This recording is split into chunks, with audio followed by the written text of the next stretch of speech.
Yes, teacher Nabasa, and we are going to look at this number, which was in PLE 2022. So if you were in that paper that time, we are going to look at this number.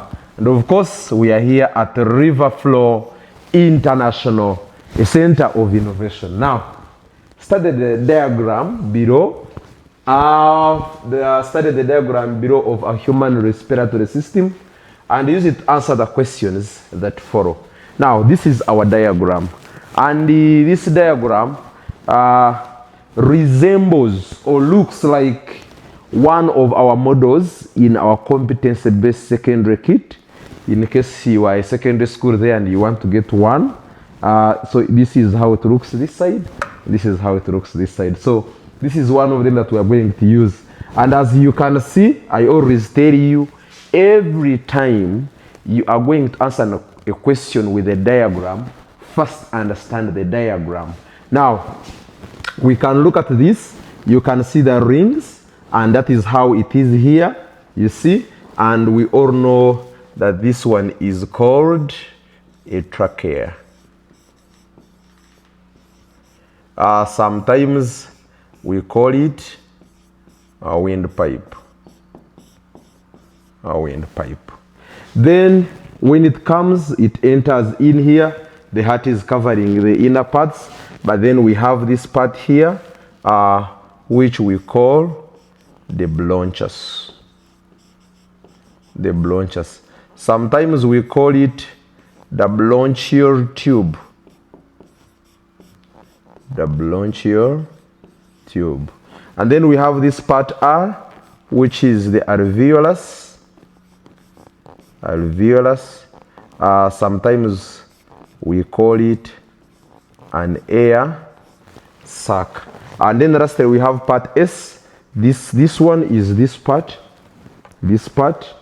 and we call this one the diaphragm.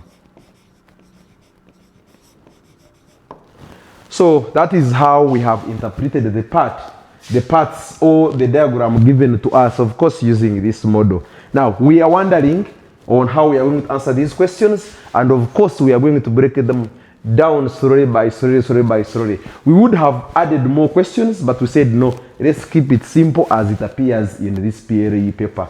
Now, let's look at this. They want us to name the part marked Q. We have already talked about it. Part Q is here, and this part Q is called the bronchus. The bronchus. Now, if you find teachers who have read more, they will even tell you that this one can also be called a bronchial tube. Yeah, but any of them will work for you. Which substance is part P made of? Part P is here, this one, and this is the part. It has a ring-like structure. And now we know the trachea. Now, those of you who have ever seen a lung in real life, it has like a pipe, and it is like this. And those rings are made up of a certain material called cartilage.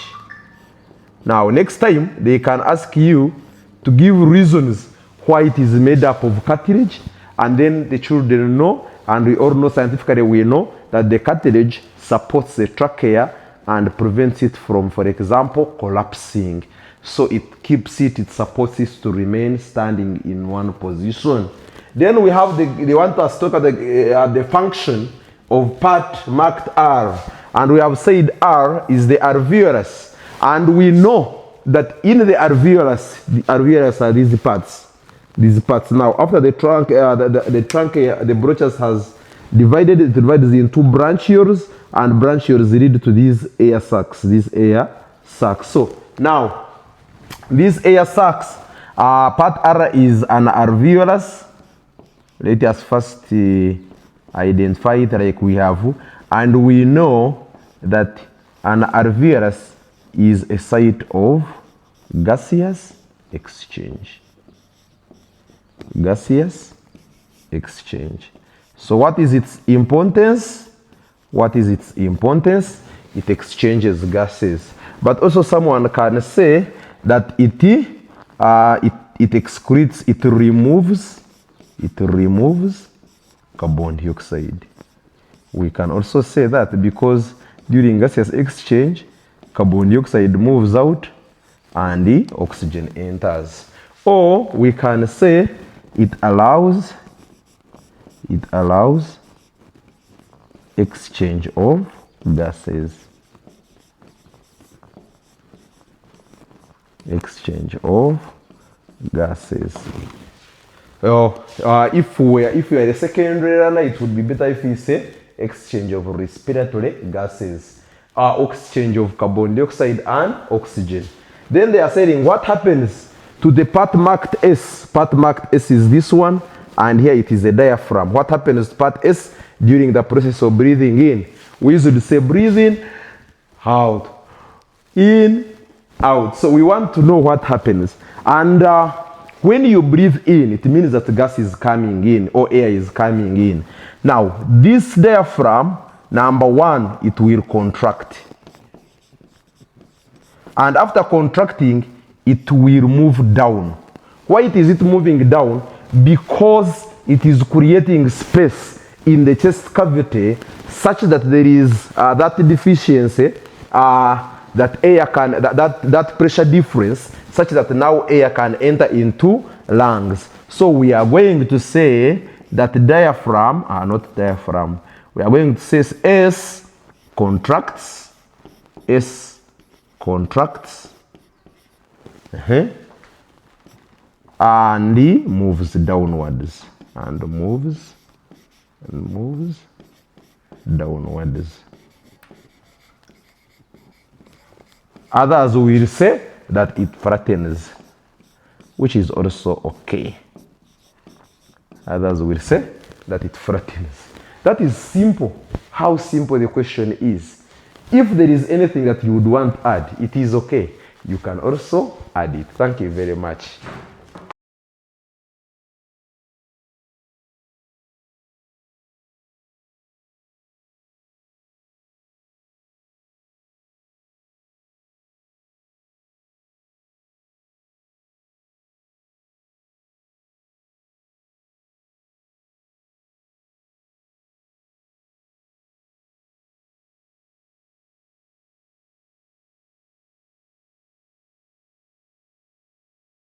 Yes, teacher Nabasa, as usual. And today we are going to look at this number, which was in PLE 2023, just of recent, 3 years ago. The diagram below shows the distillation method of making alcohol. Please, people who take alcohol, you need to learn more about this. Study it and use it to answer the questions that follow. Now let's study the diagram.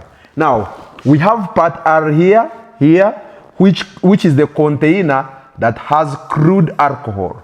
So which means among the things that are in this diagram, we have crude alcohol. So many people call it crude. So this is crude alcohol. Then we also have this pipe, which they have called the copper tube. Then we have fire here. This is the source of heat. This fire will be our source of heat. Source of heat. Now I want to see those ones who have experience in making this type of alcohol. I use it to make one. Then we have cold water here. There is cold water here. In a container labeled S, we have water, which is cold. Then we have a container which is collecting, which they have called the collecting container, and it has distilled water. Now those of you who study chemistry, this we usually call it a distillate. Now these are the questions they want us to answer. Identify the physical changes taking place at the party R is here. Now everyone can see that there is a fire, and of course when fire is hitting water, we have change in state of matter. We have change in state of matter. Now, this number can even apply at P5 level, when we are looking at changes of states of matter, but it can also work when we are looking at the separation of mixtures using the distillation method. Now, what physical change is? So we are on part A, Roman numeral 1. Physical change taking place at R, there is evaporation. There is evaporation. Now, others can say vaporization. Vaporization. Many people always leave out U, but me, I prefer vaporization with its U. So you can also add in the comment section, is it the one with O only or the one with OU? Now, this is part A, Roman numeral 1. Now, part A, Roman numeral 2, they want to talk about the physical change that is taking place in part S. Now, part S is here, where we have cold water, then we have this steel tube coiled many times, and then after it leads to the collecting container. Now, one of them that is happening there is condensation. Condensation. Why are we saying that? Because we know when this vapor comes, it will come and pass through this tube here. And when it enters the tube here, it reaches here, it will condense, or it will change from vapor to liquid. And then this liquid will continue, and then it comes here. That's why we have a liquid here, yet liquid stopped here, and we have vapor. So we know that condensation actually happened in this part. Then we go to part B. Part B, we are saying give one reason why the container with crude alcohol should be properly sealed. As you can see, it is sealed. The only exit is here. So why is it sealed? Is to prevent alcohol vapor from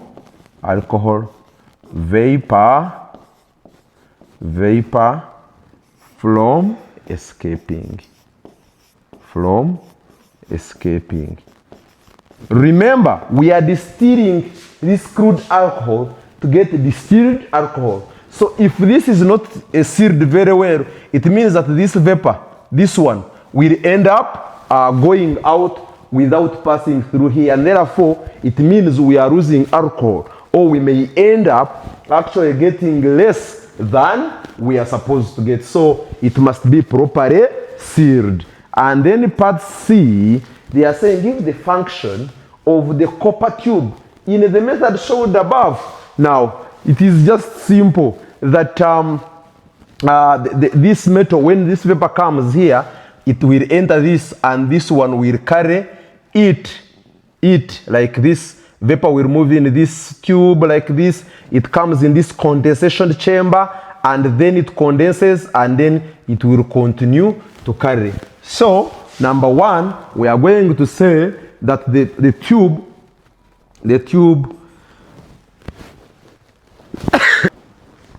this tube will transport or carry alcohol vapor from R. Is it R? Yes. From container R to S. So you can see that this vapor moves from here, and it comes, and then it reaches here. But point number two could be it also transports condensed or distilled, let's say distilled alcohol from S to the collecting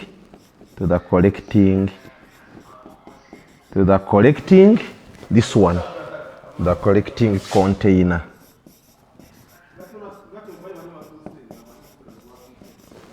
Those are the two importances or functions of this wire, of this copper tube.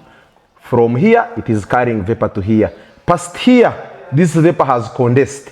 And from here, it is only carrying distilled alcohol from the condensation chamber to the collecting container. What is your view? If you were the one, what answer would you have put on each part of this question? And then you can add it in the comment section. Do not forget to subscribe to keep on getting more and more and more and more notifications. Thank you very much. Teacher Nabasa, River Flow International.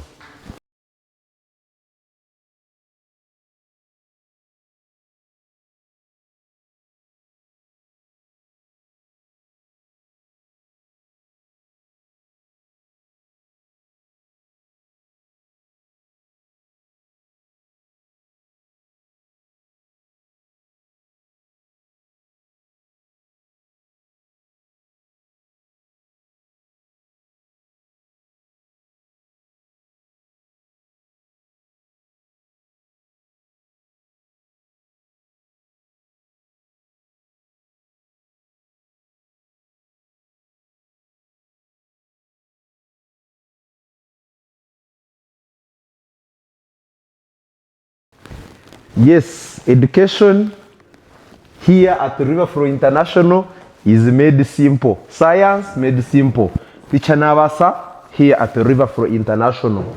2023 candidates can remember this number. Moses wanted to find the volume of an irregular object.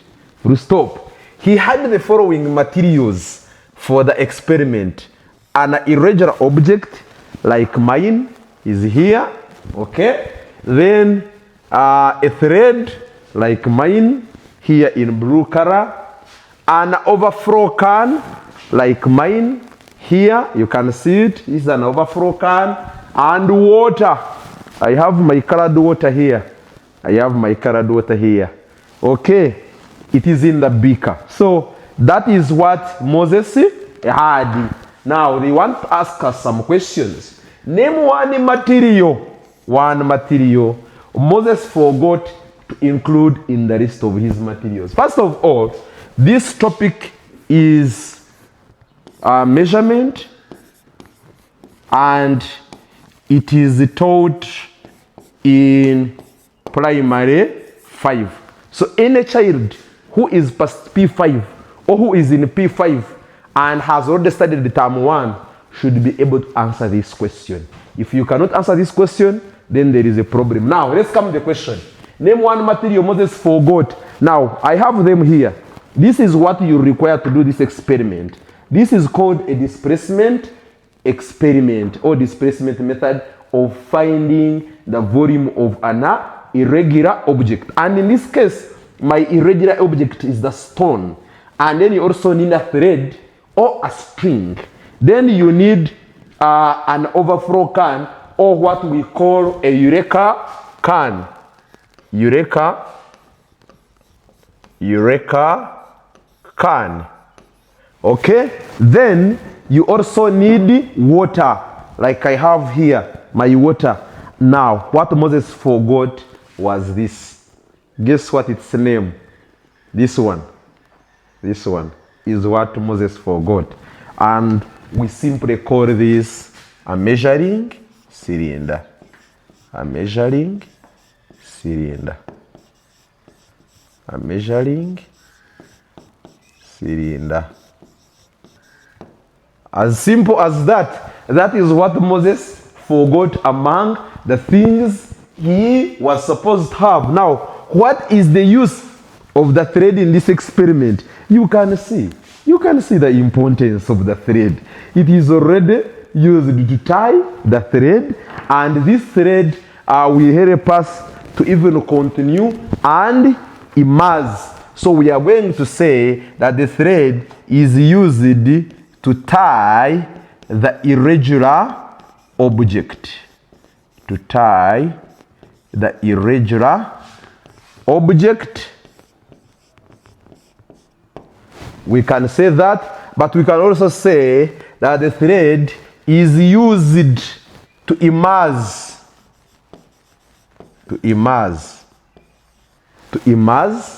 the irregular object the irregular object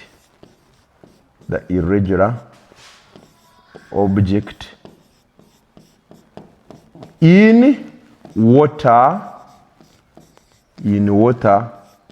completely. If I say the word completely, I mean that the stone should, or the irregular object should completely be immersed in water. But someone can also say that the stone or the thread is used to I think the same thing, mainly these two. Then they want us to describe how Moses will get the volume of the irregular object in this experiment. So now what we are going to do, we are going to talk about one step and then we do it. It depends how you give these answers may depend on where you studied from or how easily you understand the experiment. Now my step number 1 would be tying the irregular object with a thread.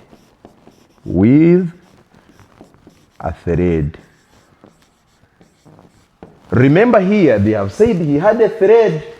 If they had said had a string, I would have put a string here. But since he had a thread, I would say a thread. Now, when you come here on my experiment table, I have already tied the irregular object very well with the thread.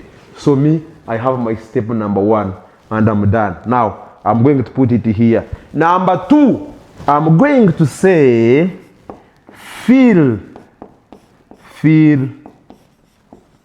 the overflow can.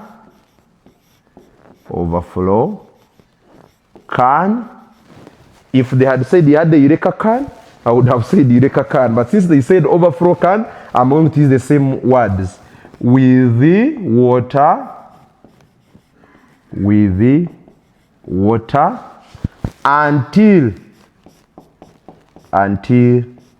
it starts overflowing.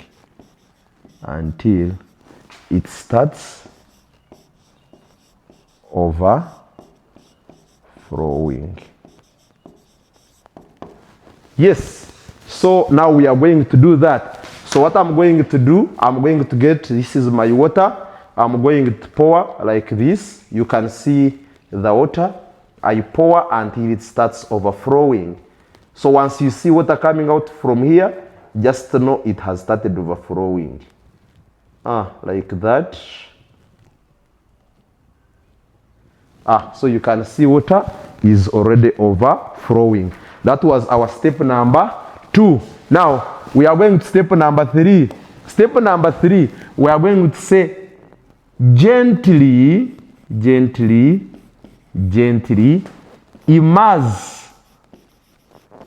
immerse or lower the irregular object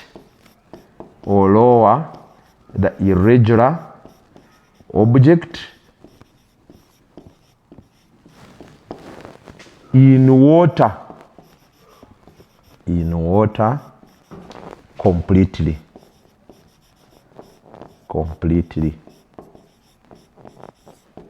So we are going to say that gently immerse the irregular object or gently lower the irregular object in water completely, which water is now in the overflow can.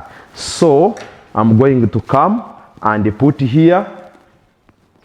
And maybe before you do that, you can completely and you say and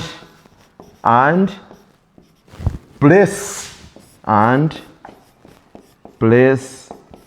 the measuring cylinder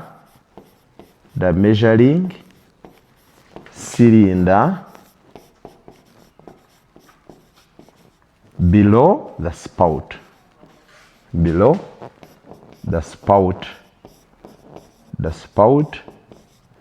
of the overflow can.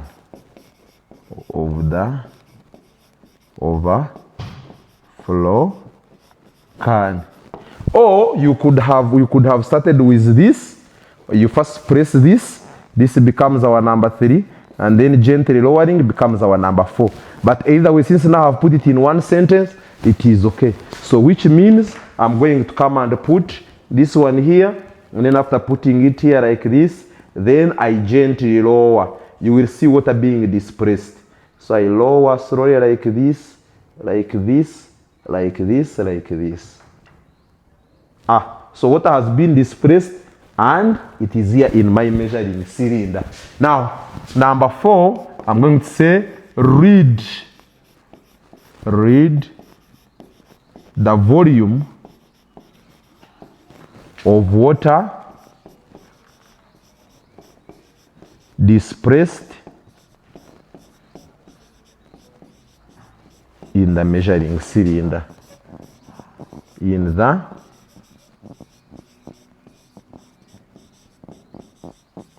the measuring cylinder. You get? So now from there, I'm going to come and make sure that my eyes are at the same level with the level of water displaced, and I read. For example, according to mine, here, this water displaced, you can see on the scale, this is graduated. So I have 10, 11, 12, 13, 14. So I will come and say that it is 14. That is mine, 14 mils. Which means that even here we could have said that Moses forgot a graduated measuring cylinder. Measuring cylinder. As simple as drinking porridge without sugar. Very simple. Thank you very much. Do not forget to subscribe. If you have any comment, drop it in the comment section. But you also share with a friend. Press a like. Thank you very much.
Yes, P7, light energy. So, PLE 2022, this was one of the numbers that were given to the candidates. The diagram below shows a light ray onto a lens. Use it to answer the following questions. Of course, we are here at RIFI International. Now, this is the type of lens given to us, and these are the questions to answer. Now, they are saying question number 1, we want to know this type of lens. And when we are teaching, we teach mainly these lenses. One looks like this, and another one looks like this. So, this one is a concave lens. This one is a concave lens. And then this one is a convex lens. So, which type of lens is shown in the diagram? We are going to come and say concave lens. P7 learners, if you cannot pass this number after studying light, there is a problem. Now, part of the say complete the path of ray A as it passes through the lens. I want to show you something. Look at this. So this is my A, this is my ray A here, as you can see. it is entering in the lens, which is the concave lens, and you see how it has moved. Instead of continuing straight, it has moved. In other words, this is a diverging lens. It diverges a ray. When a ray enters it straight, it is diverged into a different direction. Now, which means we are going to come here and say this lens has come straight, so we are going to continue it, and then as it passes through, it is going to take this direction. So for it, it will come big, big, big, and then when it reaches here, it will be diverted like this. It will not continue straight. It will be diverged to this side. That is the effect. You come with, this is my lens. Let me redraw it here. Here. So when it comes, reaches, it is diverged like this. Now, if it was a convex, this lens, let me draw a ray. If it was convex like this, for it what it does, usually if they are three, it will, when they come, they will be converged at one position like here. So this is a concave lens. So we have completed the lens, and then we have completed the ray as it passed through the lens, and we have also answered that this one is actually a concave lens. What would you have put there, or what is your suggestion? You can ask more questions about this concept, but this is the number which was done by the candidates of 2022. Please do not forget to hit the subscription button, like and share with a friend. Thank you very much.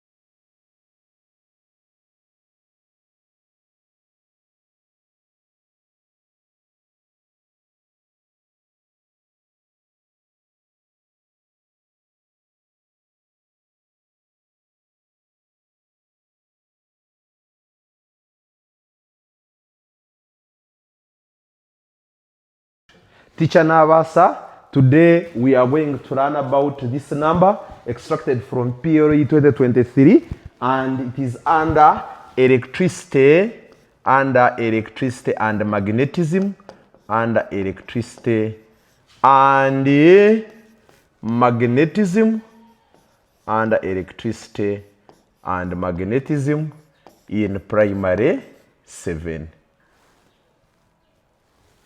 In primary 7. Now, very simple as it is, I told you, when you are going to answer a question like this, you need to first interpret it. Now, number one, when we look at this, as long as we see positive and negative, we know that this one is a battery. Simple. We just know that one is a battery or a dry cell. Why we say that is because they have already told us that the diagram is below represents a simple electric circuit, so we are good. So now this one, they have labeled it that it is a connecting wire. They have labeled this as a bulb, which we can also say, by the way, it can also be a what? A lamp. And then here, this one, they have labeled it as K, but we know that this one is a symbol for a switch. Now, it is here. Look at it. This is the part P, which has been given us up there. This is the part P, which is the dry cell or the battery. This is the switch, and then this is the bulb, or which is we call the lamp. And these are the connecting wires connecting from one component of the circuit to another. Now, when I complete the circuit, you are able to see some power. You can see some light, much as it is dim, but you can see some light. Now, we want to come to the questions. Give the function of P. P is here in the circuit, and we have said P is a dry cell or a battery, which means its purpose is to provide electricity. We can say it is a source of electricity. a source of electricity. You can say it is a source of electricity or source of power. We can say is a source of energy, source of electric energy, because it is in this where we have chemical energy that it stores, chemical energy being converted to electrical energy, to electrical energy. As long as I'm teaching science, you cannot fail to answer a question of electricity. And remember, this electrical energy will move, and once it reaches in the bulb, it will be converted to light energy and heat energy. Remember, all these ones happen when this one is completed and the purpose of the connecting wire is to transfer. Now, why would the bulb, not light, when a piece of glass is pressed here? So if we put a piece of glass here, if we put a piece of glass here, this one here, between this one is a piece of glass. Why will the bulb not light? Now, this one quickly takes us to a concept of conductors, and non-conductors. So we have materials or substances which can conduct electricity, which we can call good conductors of electricity, okay? And then we have non-conductors. Now, among the conductors is where we have metals like copper. Then among non-conductors is where we have, for example, wood, is where we have, for example, glass. So therefore, we are going to come and say, why would the bulb not light when a piece of glass is pressed to close K? We just say simply because glass is a non-conductor,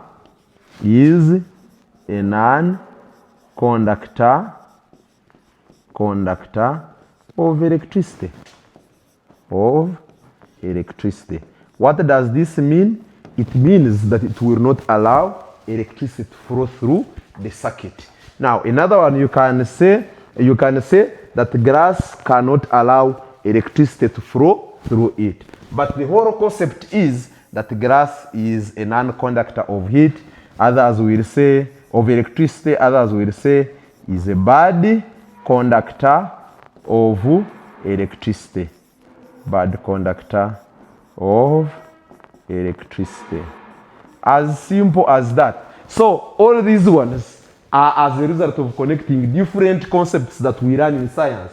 Conductors and bad conductors. Then you have electricity. You just join together. Energy conversions. After joining them together, then you answer these two questions as simple as that. Of course, all these simple concepts or hard concepts made simple at RIFI International. Teacher Navasa. Thank you very much.